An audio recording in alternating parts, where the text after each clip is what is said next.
Welcome back. Yeah, we're talking back to school, and besides getting all the necessary school supplies, there's another issue that a lot of parents and kids have to deal with. Certified family law specialist Bud Kluick and Dr. Keith Kanner are here again. Gentlemen, welcome back.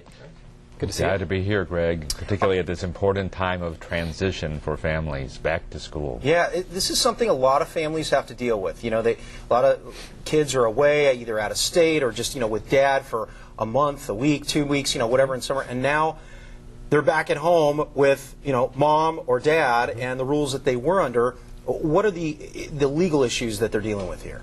Well, as a family issue, whenever there's these transitions, then there's a lot of temptation to have a lot of bad stuff come out.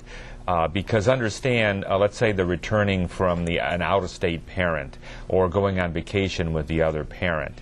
One of two things has happened, Greg, broadly speaking.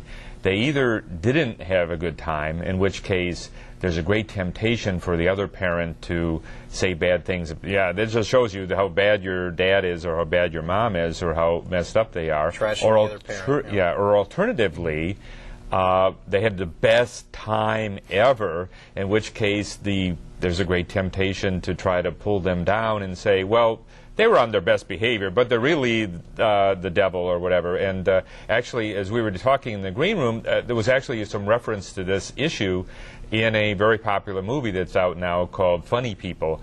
And at the beginning of that movie, Greg, I don't know if you saw it, but there's a point where Seth Rogen is talking to Adam Sandler, the two main characters, and Adam goes to Seth, well, tell me about yourself. And the first thing out of Seth's mouth, and this is a young man in late 20s, maybe 30 years old, first thing out of his mouth is that my parents are divorced. My mom hates my dad. My mom says that my dad is the devil. What does that make me? Mm-hmm. And this is a grown-up saying this. You can imagine the effect that kind of stuff has on a 10-year-old or a 12-year-old.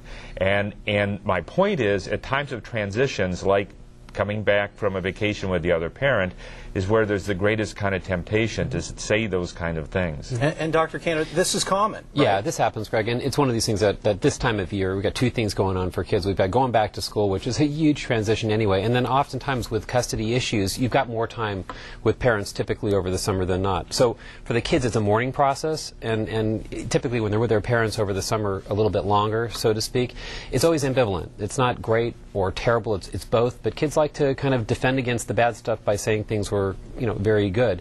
So they've got a double whammy, getting back to school, but then also going back to that old custody pattern with your parents where you're back to kind of that 2 days here and 2 days there or a week on, a week off, and it's a transition for them too. What can parents do to make the transition back to the other parent easier? Well, you got to talk about it. I mean, it's really important that as we sit down and talk to kids about getting back to school, that you're talking about getting back to that old pattern and routine and schedule with your parents. And so I always suggest that a week before school, sit down, not only go over what you need for school, what school's going to be like, but also get back into, okay, here's the calendar, here's when you're going to be with dad, here's when you're going to be with mom. So they have that reference point, and I'm big on calendars. Put a calendar on the fridge downstairs. Get it in writing. Get it in writing. Bud always says that. Both houses, and this is where parents have got to work together, consistently have that same calendar in both houses, and have a calendar in each room for the kids to look at too. So it's real important that you talk to them about getting back to school, but also getting back into that routine about seeing your parents. And the other point about not trashing the parent, there's a great temptation to do that, obviously, because these are people who at one time loved each other. Yeah. Now they don't love each other, and maybe they hate each other. And there's a great temptation to share that with your kids. I'm sure Dr. Kanner would agree that's never a good idea. And one of the uses for professionals is that we'll take it, and it's not going to have any kind of bad psycho-emotional aspects or effects on us.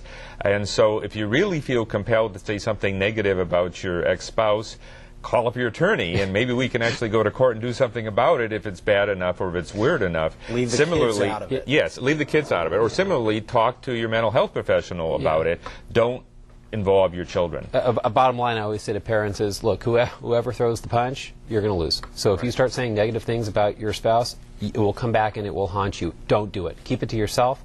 Support that other parent best you can, and always think of your kids first. You got to do that. All right.